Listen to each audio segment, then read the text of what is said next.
Dear aspirants, welcome back on the channel. This is Neelam Gehlot, your reasoning mentor.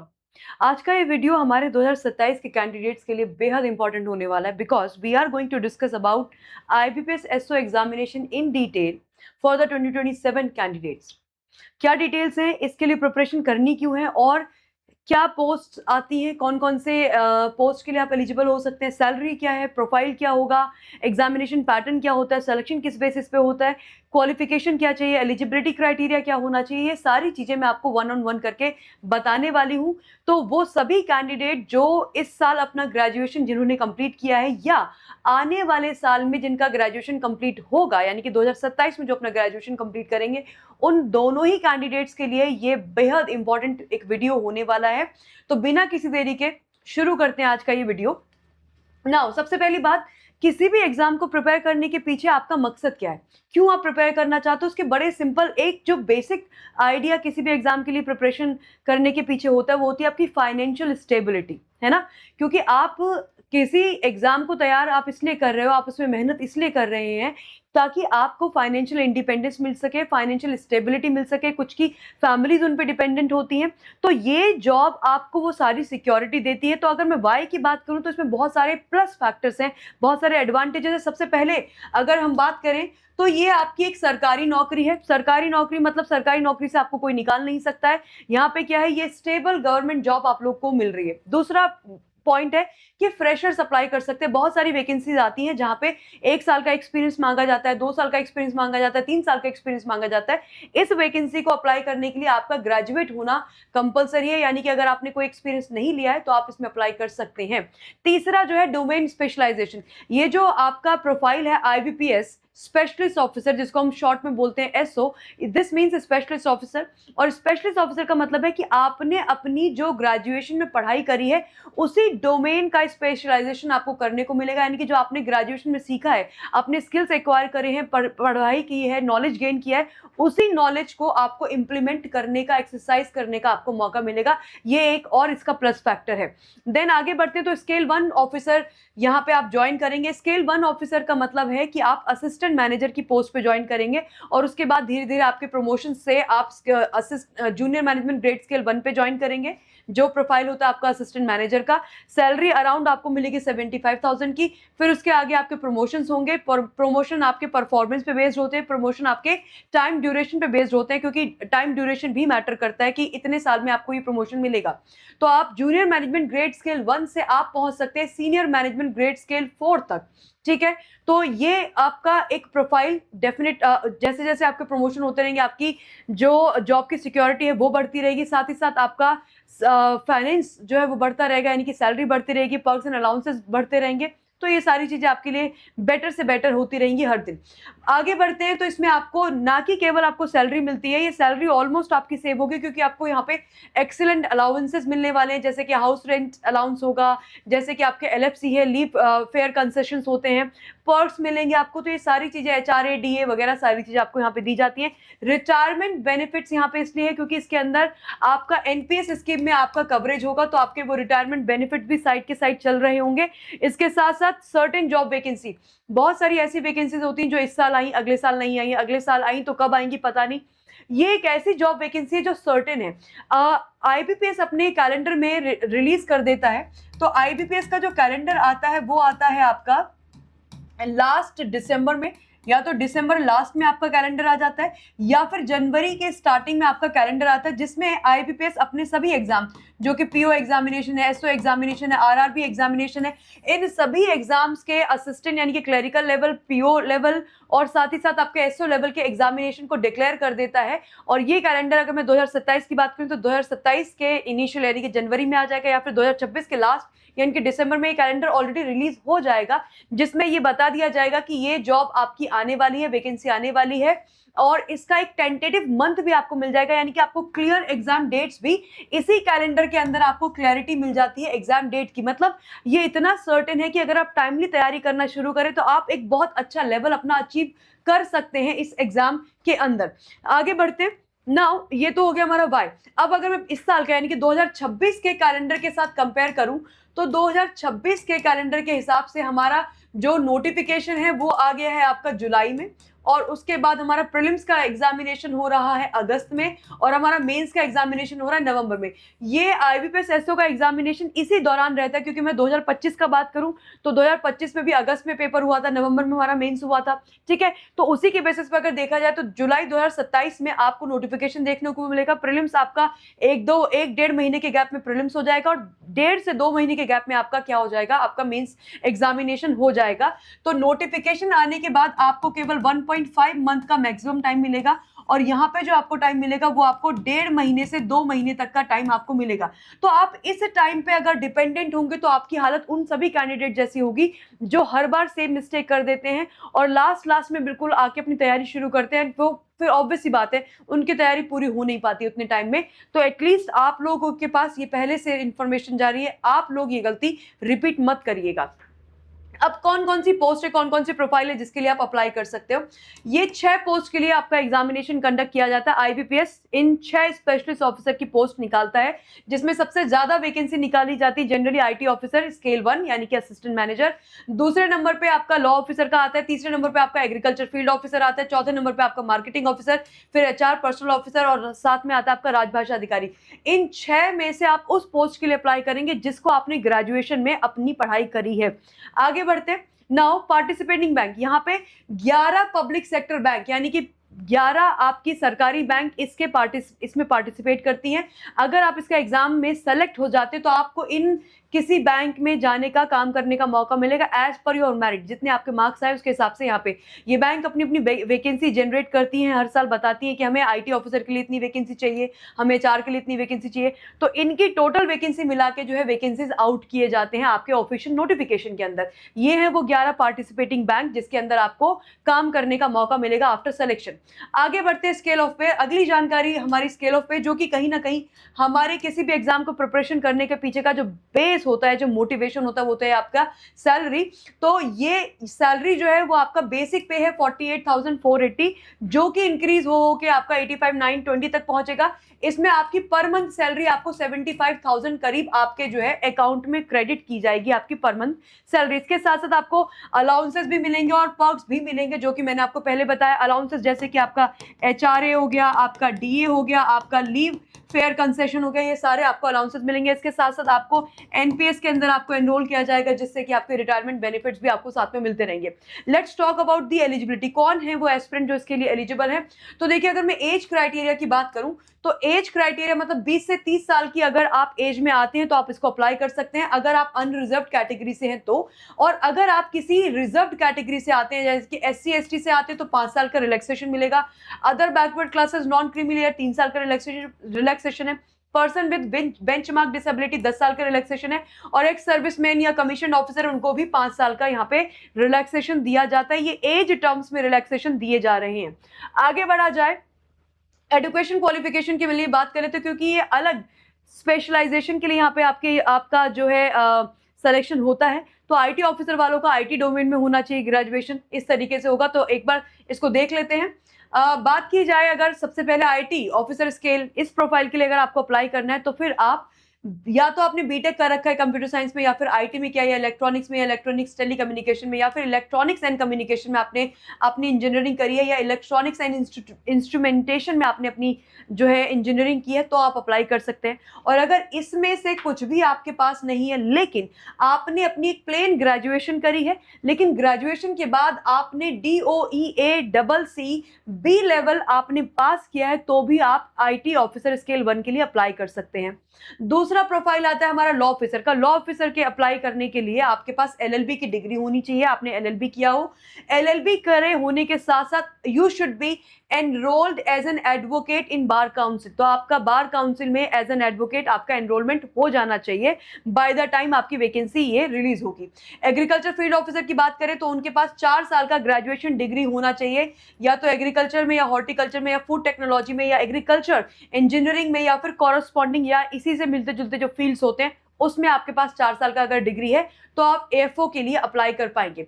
Marketing officer, HR officer, राजभाषा अधिकारी में यहाँ पे graduation तो डेफिनेटली चाहिए, लेकिन यहाँ पे आपकी पीजी यानी कि पोस्ट ग्रेजुएशन रिक्वायर्ड होती है। मार्केटिंग ऑफिसर की बात करें तो ग्रेजुएशन के साथ साथ 2 साल का फुल टाइम आपने कर रखा है क्या, एमएमएस विच इज मार्केटिंग में, या फिर आपने एमबीए कर रखा है मार्केटिंग में, या फिर आपने किया है पीजीडीबीए, पीजीडीबीएम या पीजीपीएम या फिर PGDM with a specialisation in marketing.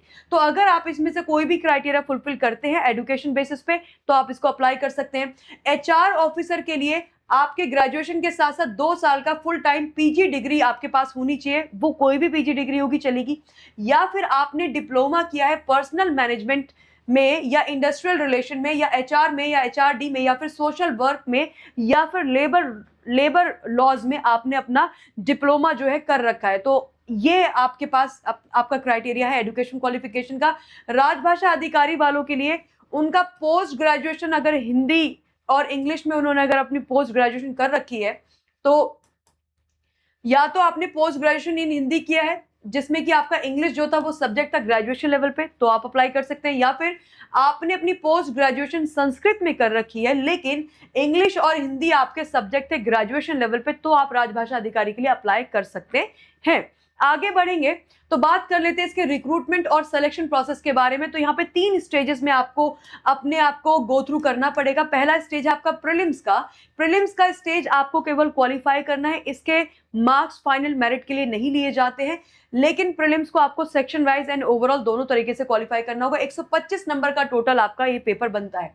फिर अगर आपने यहाँ पे क्वालिफाई किया तो आपको मेंस देने का मौका मिलेगा और मेंस आपका मेरिट मेकर है। मेंस में वो सारे सब्जेक्ट्स आते हैं जो प्रीलिम्स में आएंगे, लेकिन मेरिट वाला सब्जेक्ट आपका केवल और केवल क्या होगा, प्रोफेशनल नॉलेज, यानी कि आपके डोमेन नॉलेज, आपका जो ग्रेजुएशन पोस्ट ग्रेजुएशन का पढ़ाई आपने किया है वो उस पर आपकी मेरिट बनेगी। यानी कि मेरिट सारे सब्जेक्ट से नहीं बनेगी, मेरिट केवल इस प्रोफेशनल नॉलेज से बनेगी। और प्रोफेशनल नॉलेज आपके मेंस के पेपर में 100 मार्क्स का पूछा जाएगा, इसलिए यहाँ पे हमने 100 मार्क्स लिखा हुआ है।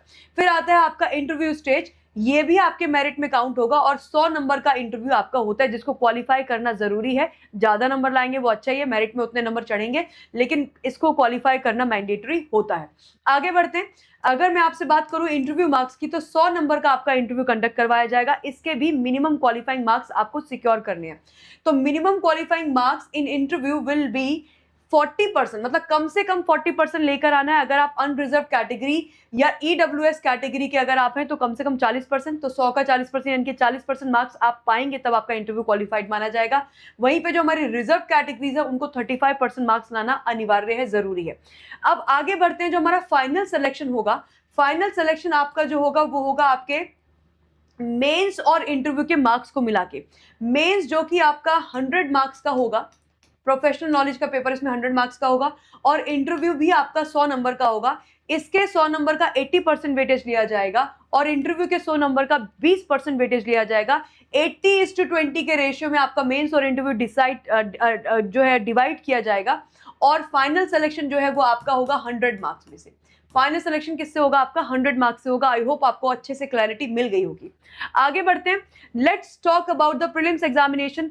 प्रीलिम्स का एग्जामिनेशन आपका चेंज हुआ है, यानी कि 2025 तक आपका एक सेट ऑफ पेपर आता था, लेकिन अब 2025 के बाद 2026 से हमने इसमें चेंजेस देखे। तो 2026 से आपका एग्जामिनेशन जो है पैटर्न चेंज हो गया है। और वो क्या चेंजेस देखने को मिले, अब हमारे एग्जाम में क्या आता है, IT officer, agriculture field officer, HR के लिए और मार्केटिंग ऑफिसर के लिए इंग्लिश लैंग्वेज आएगी, रीजनिंग आएगा, क्वांट आएगा और साथ में आपका प्रोफेशनल नॉलेज भी आपके प्रीलिम्स में पूछा जाएगा, जो कि पहले 2025 तक ये जो प्रोफेशनल नॉलेज है केवल मेंस में पूछा जाता था, लेकिन अब इन्होंने प्रीलिम्स में भी प्रोफेशनल नॉलेज को इंक्लूड कर दिया है। और अगर आप देखें तो इंग्लिश के 25 क्वेश्चन 25 नंबर के हैं, इसका पेपर केवल इंग्लिश में होगा। रीजनिंग के 25 क्वेश्चन 25 मार्क्स के हैं, अगेन 25 क्वेश्चन 25 नंबर, लेकिन प्रोफेशनल नॉलेज का वेटेज क्या कर दिया गया, डबल कर दिया गया है। यहाँ 25 क्वेश्चन 50 मार्क्स के पूछे जाएंगे, तो टोटल मेरे 100 क्वेश्चन होंगे, लेकिन 125 नंबर का पेपर होगा। इंग्लिश का पेपर इंग्लिश में होगा, बाकी सब बाइलिंगुअल होगा, इंग्लिश हिंदी, और सबके लिए आपको 20 मिनट की सेक्शन टाइमिंग दी गई, यानी कि हर इस सेक्शन को करने के लिए आपके पास केवल 20 मिनट का समय होगा। सो यहाँ पे आपको सेक्शन वाइज अपनी कट ऑफ निकालनी है, यानी कि हर सेक्शन में आपको इंडिविजुअली पास होना है और ओवरऑल 125 नंबर में से भी आपको एक अच्छा नंबर लेकर आना है, ताकि आप अपना ओवरऑल यहाँ पे एक अच्छा नंबर ला सके, ताकि आपकी प्रीलिम्स की ओवरऑल कट ऑफ क्लियर हो सके। तो section wise cut off, overall cut off, दोनों कट ऑफ क्लियर करनी होती है और आपकी 1/4 नेगेटिव मार्किंग भी आपको देखने को मिलती है। वहीं पे प्रीलिम्स का एग्जामिनेशन पैटर्न जो हमारे लॉ ऑफिसर हैं और जो हमारे राजभाषा अधिकारी वाले एस्पिरेंट्स होंगे उनके लिए थोड़ा सा बदलाव होता है। सब कुछ सेम होगा, लेकिन जो यहाँ पे आपका तीसरा सेक्शन क्वांट का होता है, लॉ में और राजभाषा में तीसरा सेक्शन क्वांट का ना होके ये जनरल अवेयरनेस का हो जाता है। बाकी सारी चीजें इसकी एब्सोल्युटली सेम होती हैं। वही सेक्शन ओवरऑल कट ऑफ है, 1/4 नेगेटिव मार्किंग है, 20 मिनट का सेक्शन टाइम है, सब कुछ सेम। बस यहाँ पे क्वांट की जगह जनरल अवेयरनेस आपसे पूछी जाती है। आगे बढ़ते हैं, लेट्स टॉक अबाउट मेंस का एग्जाम पैटर्न। तो जो आपका मेंस का एग्जाम पैटर्न है उसमें आपका ये जो 4 सब्जेक्ट्स आपको दिखाई दे रहे हैं, मैं आपको यहाँ पे हाईलाइट करना चाहूंगी। इंग्लिश, रीजनिंग, क्वांट और ये इंग्लिश का डिस्क्रिप्टिव पेपर, ये भी आपका 2026 से जो है पेपर पैटर्न चेंज हुआ है मेंस का भी। पहले मेंस में केवल प्रोफेशनल नॉलेज आती थी, लेकिन अब इन्होंने क्वांट, रीजनिंग, इंग्लिश और साथ ही साथ इंग्लिश का डिस्क्रिप्टिव भी ऐड कर दिया मेंस के पेपर में। तो ये जो आपका सेक्शन है, इतने सेक्शन ये क्वालिफाई करने हैं आपको, यानी कि इसमें केवल आपको क्वालिफाई करना है। लेकिन जो मेरिट बनेगी आपकी, मेरिट आपकी प्रोफेशनल नॉलेज से बनेगी, मेरिट आपकी प्रोफेशनल नॉलेज से बनेगी। और ये कितने मार्क्स का है? 50 क्वेश्चन होंगे, लेकिन 100 मार्क्स के होंगे और मेरिट में केवल यही नंबर जुड़ेंगे। बाकी ये जो 4 सब्जेक्ट है, इंग्लिश, रीजनिंग, क्वांट और इंग्लिश का डिस्क्रिप्टिव, ये हमें केवल क्वालिफाई करना होगा। इसके मार्क्स, इंग्लिश 30 क्वेश्चन 30 नंबर के होंगे, रीजनिंग 40 क्वेश्चन 40 नंबर के होंगे, क्वांट 30 क्वेश्चन 30 नंबर के होंगे और इंग्लिश डिस्क्रिप्टिव में आपको 2 क्वेश्चन दिए जाएंगे। इसमें आपका एस्से होगा और प्रेसी आपसे पूछा जाएगा। क्या पूछा जाएगा? एक आपसे एस्से पूछ लिया जाएगा और एक आपसे यहाँ पे प्रेसी पूछ लिया जाएगा। 2 क्वेश्चन आपसे पूछे जाएंगे जो कि 25 नंबर के होंगे। सो टोटल हमारे ये नंबर ऑफ क्वेश्चंस होंगे और यहाँ पे 225 मार्क्स का पेपर। इंग्लिश का पेपर इंग्लिश में होगा, इंग्लिश का पेपर इंग्लिश में, बाकी आपके सब्जेक्ट्स बाइलिंगुअल होंगे।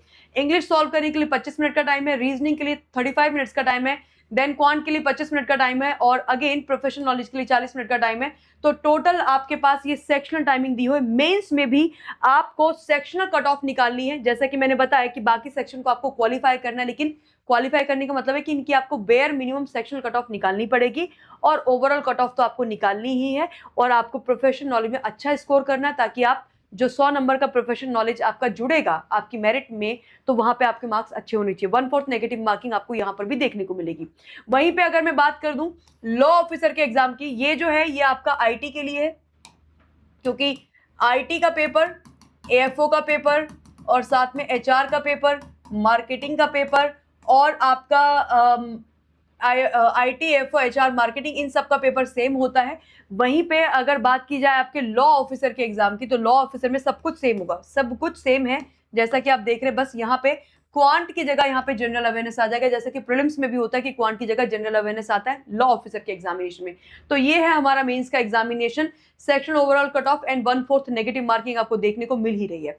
अब मुद्दा ये है कि हम तैयारी करें, तैयारी ना करें। देखो सिंपल सी बात है, जो मिस्टेक इस साल वाले एस्पिरेंट ने की है, जो पिछले साल वाले एस्पिरेंट्स ने भी की थी, आपके पास अगर टाइमली इंफॉर्मेशन है, अगर 2026 में आपकी ग्रेजुएशन कंप्लीट हो रही है या 2027 में आपकी ग्रेजुएशन कंप्लीट हो रही है, तो आप इस ऐसे एग्जाम को जिसका आना कंफर्म है, जिसका गारंटीड है कि ये आपका नोटिफिकेशन आएगा, जनवरी में इसकी क्लैरिटी आप लोगों को मिल जाएगी।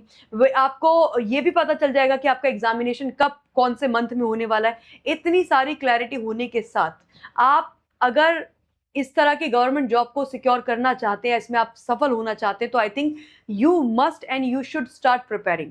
क्योंकि किसी भी चीज में सफल होने के लिए आपको कंसिस्टेंट एफर्ट डालने पड़ते हैं, जैसा कि यहाँ पे लिखा भी है कि you are what you repeatedly do. जो आप लगातार बार बार करेंगे आप वही बन जाएंगे। So excellence is not an act. Excellence कोई ऐसा नहीं कि आपने तुरंत किया और तो तुरंत हो गया, लेकिन ये क्या है, ये एक हैबिट है। अगर आप रोजाना कुछ करेंगे, रोज आप भागने की प्रैक्टिस करेंगे, तो आप मैराथन में दौड़ पाएंगे। तो ये वही बात है कि कंसिस्टेंसी इज द बेसिक की। आप तैयारी कर सकते हैं, तैयारी करने के आपके पास हमेशा 2 तरीके हैं। आप सेल्फ प्रिपरेशन कर सकते हैं, है ना, या आप सपोर्ट स्टडी कर सकते हैं, राइट। आप अपने आप से तैयारी कर सकते हैं या फिर आप सपोर्ट तैयारी कर सकते हैं, सपोर्ट लेके, हेल्प लेके आप तैयारी कर सकते हैं। ऑल्सो तैयारी तो हमें करनी होगी, चाहे आप सपोर्ट स्टडी करें या आप करें हेल्प लेकर, आपको तैयारी तो करनी है। क्योंकि अगर आपकी प्रॉपर प्रिपरेशन होगी तभी आप वो पुअर परफॉर्मेंस को अवॉइड कर पाएंगे। सो यू शुड अंडरस्टैंड कि proper performance can only avoid the poor performance, right. तो बाद में रिग्रेट करने से अच्छा है कि अभी से आप अपना 100% दें, राइट। और अगर आप हमारे साथ जुड़कर तैयारी करना चाहते हैं, अगर आप हेल्प लेना चाहते हैं, सपोर्ट स्टडी करना चाहते हैं, तो हमने ये बैचेस जो हैं वो लॉन्च कर दिए हैं 2027 के लिए, और हमने इसीलिए ये बैचेस टाइम से लॉन्च करे हैं ताकि टाइम से आप लोगों की प्रिपरेशन कर सकें आप। तो ये IT ऑफिसर का बैच है और ये लॉ ऑफिसर का बैच है, ये हमने लॉन्च कर दिया है। आप चाहें तो बैंक महापैक प्लस में एनरोल कर सकते हैं, इसके अंदर आपको सभी बैचेस मिल जाएंगे। एनरोल करने के लिए आपको क्या करना है, आपको जाना है अड्डा 24/7 की एप्लीकेशन पर। अड्डा की एप्लीकेशन को डाउनलोड करने का लिंक हमने लगाया है कमेंट सेक्शन में। अड्डा की एप्लीकेशन पे जाइए, ऑल कोर्सेज में जाइए, रेगुलेटरी बॉडीज में जाइए। रेगुलेटरी बॉडीज में जाएंगे, आपके पास IBPS SO आएगा। ये बैचेस इस समय आपको डबल वैलिडिटी पे मिल रहे हैं, जैसा कि आप देख पा रहे हो कि यहाँ पे आपके सामने दिखाई दे रहा है डबल वैलिडिटी। तो अभी आप ये बैच लेंगे तो ये आपका डबल वैलिडिटी पे मिलेगा, आपको डबल वैलिडिटी यहाँ पे दिखाई दे रही है, IT के लिए भी और लॉ के लिए भी। एल्स आप क्या कर सकते हैं, अगर आप मल्टीपल एग्जाम्स की तैयारी कर रहे हैं तो आप बैंक महापैक प्लस में जा सकते हैं, जिसमें कि आपको SO के बैचेस तो मिलेंगे ही। अगर आप सिर्फ SO की तैयारी करना चाहते हैं तो आप सिंगल बैच ले सकते हैं, लेकिन अगर आप मल्टीपल एग्जाम की तैयारी करना चाहते हैं, अभी आप फ्रेशर हैं, अभी आपने ग्रेजुएशन कंप्लीट किया है, आप सारी अपॉर्चुनिटीज को अवेल करना चाहते हैं, तो फिर बैंक महापैक प्लस एक ज़्यादा बेहतर ऑप्शन है। इसको करने के लिए क्या करना होगा, अगर मैं IT ऑफिसर के लिए अप्लाई करना चाहती हूँ तो मैं यहाँ पे जाऊँगी। ये वैलिडिटी आपकी 9 मंथ का बैच डबल वैलिडिटी के साथ आपको 18 मंथ के लिए मिल रहा है। यहाँ पे जाके आपको करना है बाय नाउ, यहाँ पे लगा देना है आपको अपना डिस्काउंट कोड, जो कि आप लोगों की स्क्रीन के नीचे चल रहा है, विच इज Y651, एंड आपको करना है अप्लाई। जैसे आप अप्लाई करेंगे आपको ये बैच मिल जाएगा 2399 का, या तो आप ये कर सकते हैं। इससे ज़्यादा बेटर ऑप्शन क्या है कि आप रेगुलेटरी बॉडीज में जाएं और आप जाएं IBPS SO के अंदर, और यहाँ पे बैंक महापैक प्लस। बैंक महापैक प्लस की फीस उतनी ज़्यादा नहीं है, लेकिन इसके अंदर मल्टीपल एग्जाम्स कवर होते हैं, और कितने एग्जाम्स कवर होते हैं वो दिखाने के लिए मैं आप इसको नीचे कीजिएगा, थोड़ा सा स्क्रॉल डाउन करेंगे, आपके पास इसकी सारी डिटेल्स आपको मिल जाएंगी यहाँ पे। और ये सारे एग्जाम्स हैं, ये सारे एग्जाम्स जो बैंक महापैक प्लस के अंदर कवर होते हैं, जिसमें कि आपको SO का एग्जामिनेशन यहाँ पे सबसे टॉप में SO का एग्जाम भी दिख रहा है। ठीक है, अगर आप इसमें जाना चाहते हैं तो इसमें इस समय ऑफर चल रहा है। आप 6 मंथ की वैलिडिटी चूज करेंगे तो ये हो जाएगा आपका 18 महीने के लिए वैलिड। 27 मंथ चूज करेंगे तो ये 27 मंथ का ही रहेगा। तो बेहतर है कि आप क्या करें, आप 6 मंथ की वैलिडिटी पे जाएं और यहाँ पे जाके कर दें आप बाय नाउ। जैसे ही आप यहाँ पे बाय नाउ करेंगे और डिस्काउंट कोड लगाएंगे Y651, ये हो जाएगा आपका 4525 का, राइट। तो ये हमें बैंक महापैक प्लस मिल जाएगा कितने में, 4525 में। ये ज़्यादा बेटर ऑप्शन है, और आप अड्डा की ऐप से जाके ही परचेज करेंगे तो आपको कुछ और कॉइन्स आपको मिल जाएंगे, और कॉइन्स को अप्लाई कर देंगे तो आपकी फीस थोड़ी और कम हो जाएगी। याद रखिएगा कि डिस्काउंट कोड आपको लगाना है Y651। So with this guys, all the very best. एक बहुत अच्छी वैकेंसी है, टाइमली प्रिपेयर करेंगे तो आपका रिजल्ट श्योर हो जाएंगे। So with this I will wish you all the very best. Rest, see you in the classes.